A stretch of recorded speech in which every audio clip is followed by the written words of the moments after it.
اولئک الذین اشتروا الضلالۃ بالہدی، یہی وہ لوگ ہیں جنہوں نے ہدایت کے بدلے گمراہی کو خرید لیا۔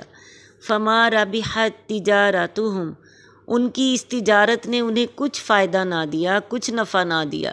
وما کانوا مہتدین، اور نہ ہی وہ ہدایت پانے والے۔ اب جو لوگ سچے مومن دیدہ بینا رکھتے تھے انہیں سب کچھ واضح طور پر نظر آنے لگا، مگر یہ منافقین جو اپنی مفاد پرستی کی وجہ سے اندھے ہو رہے تھے انہیں اس روشنی میں بھی کچھ نظر نہ آیا۔ ان کے اس طرح اندھے بنے رہنے کو ہی اللہ تعالیٰ نے ذہب اللہ بنورہم سے تعبیر کیا ہے، اور اللہ تعالیٰ کی طرف اس کی نسبت ویسی ہی ہے جیسے ختم اللہ علی قلوبہم اس آیت میں ہے، جس کی وضاحت ہم نے پہلے آیت میں کر دی ہے۔ مطلب یہ ہے کہ منافقوں کو خود نور صداقت دیکھنا گوارا نہیں، تو اللہ نے بھی انہیں تاریکیوں میں بھٹکتا چھوڑ دیا۔